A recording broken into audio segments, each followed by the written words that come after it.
But here we are sitting at the end of July, and the Mets are now irrelevant. And yesterday I heard these special ticket prices now for $100.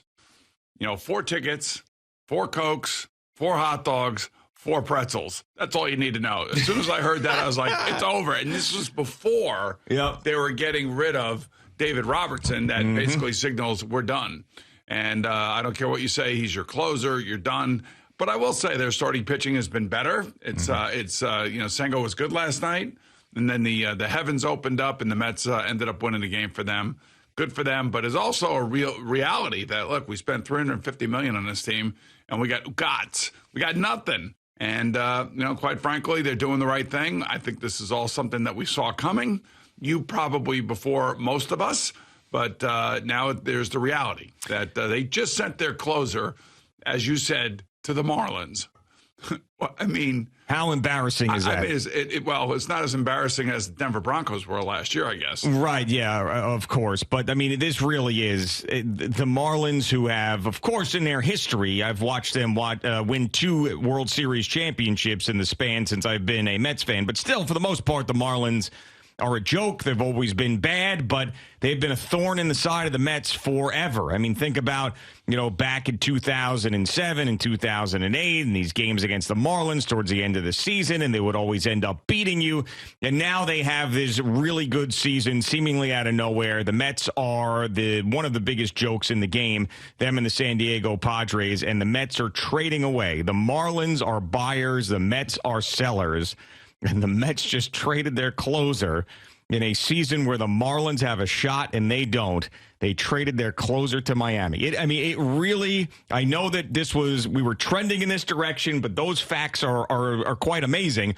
And then there's the macro view of what that means for this team. And there's the micro view of the fact that Billy Epler decided to make this deal with Miami all these days. Now, you think Thursday night, you still have Friday, Saturday, Sunday, Monday, and then all of Tuesday up until the trade deadline at 4 p.m., and he decides to make this deal now, where you would think as you get closer to a trade deadline that there's going to be more deals, you bid guys against each other, all these things.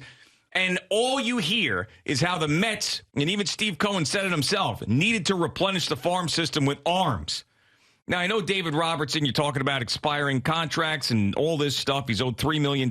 He's an older pitcher. But still, what do you get back?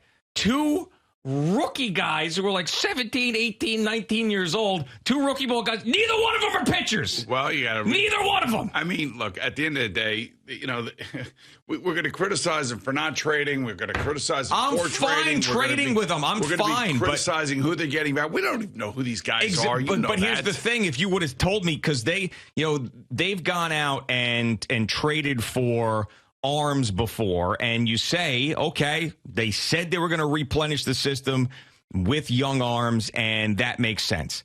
When you go out and you get 2 guys that are both position players that really have no history in the minors at this point, they're 2 guys at rookie ball, and you make that deal like 4 days before the trade deadline, there are legit criticisms there. Yeah, we don't know who these players are. Fine. But if this happened right at the trade deadline and they would have got some young arms in here, then I would have said, okay, he probably waited to the last minute. He pit some teams against one another and whatever. But at this point, Billy Epler doesn't get the benefit of the doubt. So, but they did the right thing in the sense of trading David Robertson, and they got to trade more guys, too. They got to trade more guys. There's probably 3 or 4 guys. Bring more young guys up here. And, we can watch watch their minor league team and watch these young guys at least get a chance.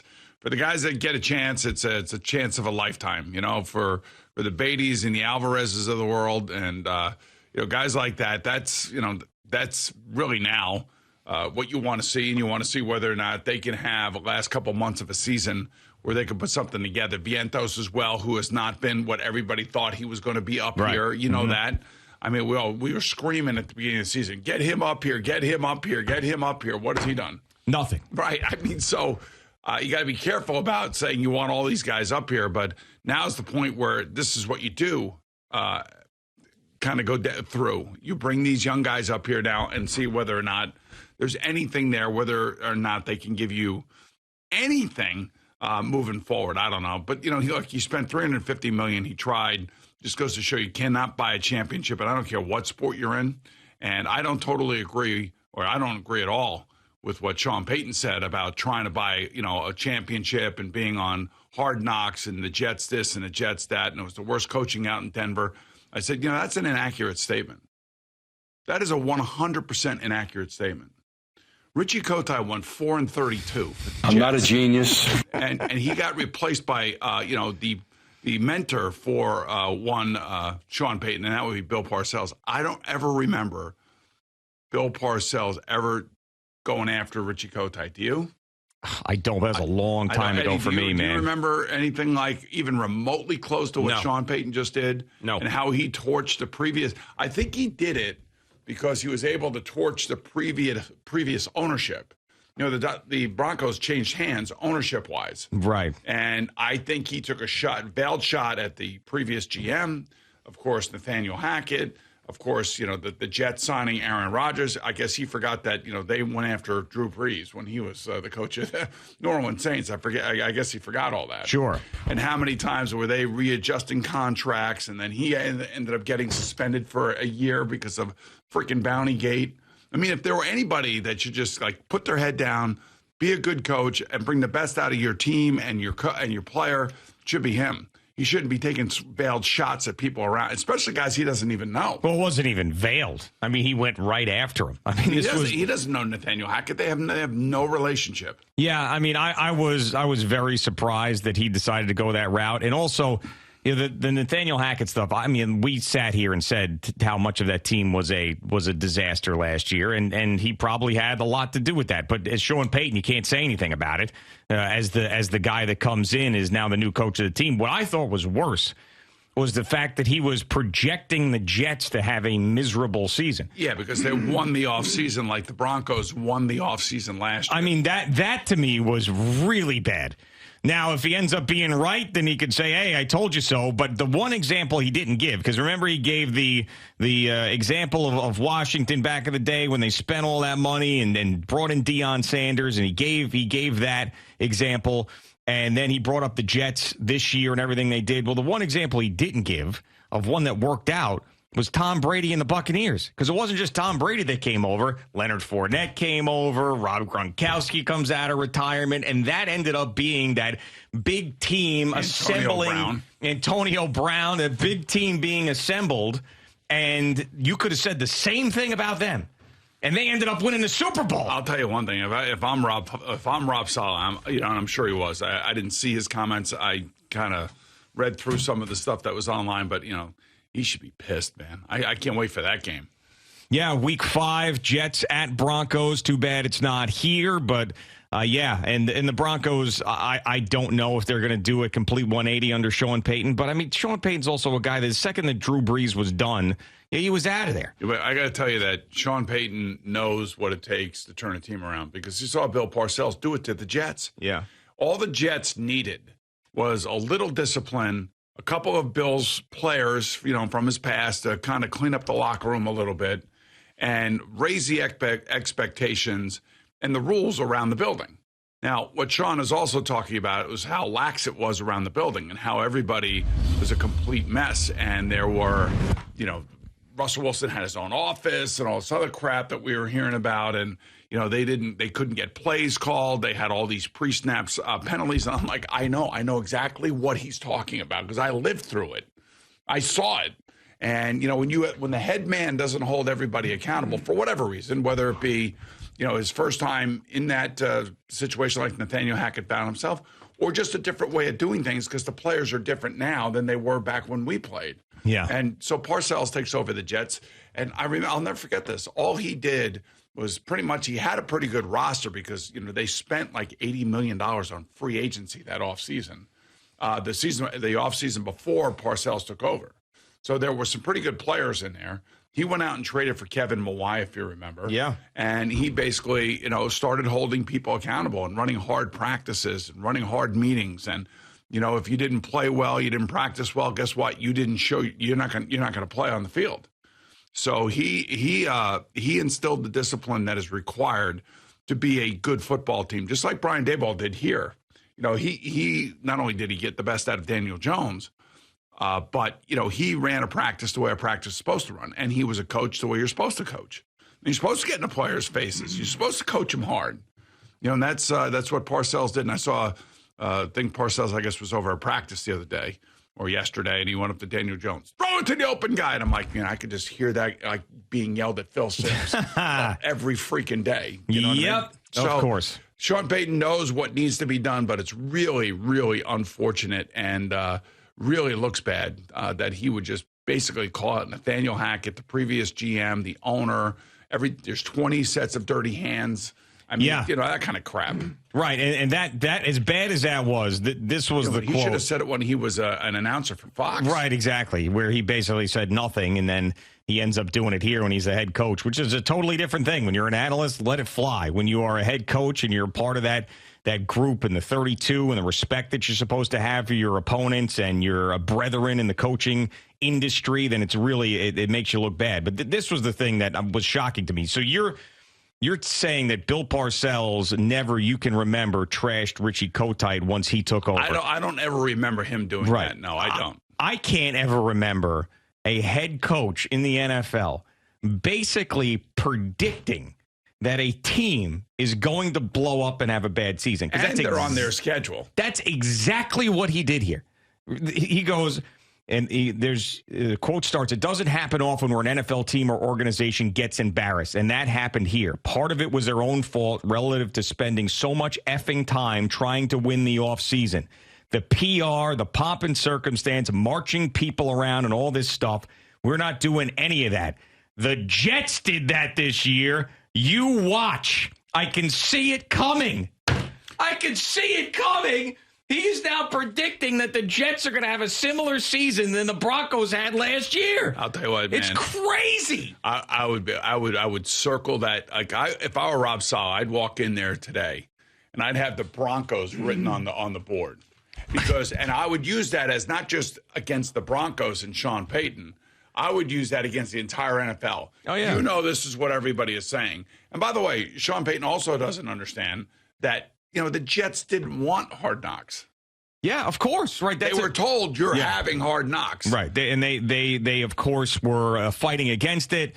And it was the last thing they wanted to do. And he also he threw Hard Knocks in there. He goes, Hard Knocks, all of it. I could see it coming. I mean, it is amazing. Like, just think about some of the stuff. Like, just imagine. So Kyrie Irving re-signs with the Dallas Mavericks. Everybody who's an analyst is like, this guy's going to sink that organization. He sunk it last year. What a terrible sign.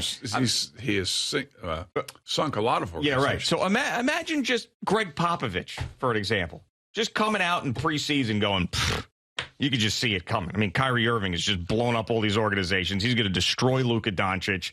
Like, this is going to be a total mess. I could see it coming. Nobody would ever do that. Hey, the last guy that said anything in the NBA that meant anything to anybody was Daryl Morey. Right. He took on China. Yeah, China. Yeah. I mean, I don't know. Pick any manager in Major League Baseball looking at the Mets this year in spring training. That would definitely be a very, well, it's not. See, the thing about it is the Jets already had a good team. They just needed a quarterback, and they brought a couple wide receivers in that he was familiar with. I mean, that was it. It's and they may bring in Dalvin Cook. I don't know. Yeah, and it's just shocking that I have never. I mean, that is, and I want to know, is this like an Alan Shipnuck situation where Sean Payton didn't know that this was on the record? Because it's crazy. No, he knew it was on the record. He doubled down. I mean, he didn't say anything like this in 14 years, whatever he spent in New Orleans. I don't even know it was that long. He never said anything like this. He's feeling his oats, man. He feels like he's got to, he's got the method to get this thing straightened out. And I do agree that he will have it straightened out because he's learned under Bill Parcells. And he is now an older coach. He's had success. He's brought into a team who was a complete disaster, as he pointed out yesterday. But they did win 5 games. Oh, 5 full games. The Jets won 4 games over 2 years. Yep, that is true. So, yes, the worst coaching job in the history of the NFL, certainly Rich Kotite over Nathaniel Hackett in that regard, because the numbers don't lie. But I am just, it's one thing, and some of the stuff that he's saying is true, where, there are teams that win off seasons and then fail, but the fact they didn't use the Tom Brady example is a bad one. And also, you could say this if you're sitting with your GM, having a drink in his office after practice. You want to say all this? Fine. When you go publicly with this, there is a respect in the NFL that publicly you just can't do stuff like this when you're in the league. I was shocked when I saw this. Yeah. I was shocked when I saw this, and I was aghast when I saw Joe Burrow go down in practice. Yeah, that was not good. So it looks like it's just a strained calf. Yeah, the way the Aaron Rodgers had in OTAs. Yeah, let's hope that it's only that. I don't think there's anybody in the NFL, even the biggest rivals and competitors to the Bengals and the AFC, that want to see him go down for an extended period of time. He already had the thing wrapped, yeah, too. So Al will remember this. We were playing MSG when we used to be on MSG simulcast, and we were playing softball. We played them over on FDR Drive, if you remember. Yes. And I ran down first base, and I pulled my calf muscle. I'd never pulled a muscle in my life. I do recall that, yeah. And I pulled my calf muscle out. That's what it looked like yesterday. Like when I was running down first base against the MSG softball team, and Joe Burrow breaking out to the right of the pocket and running outside and then lifting his right leg up. And that thing was wrapped. That looked like the same wrap that Aaron Rodgers had on his leg in the OTAs. How quickly did you bounce back from your calf?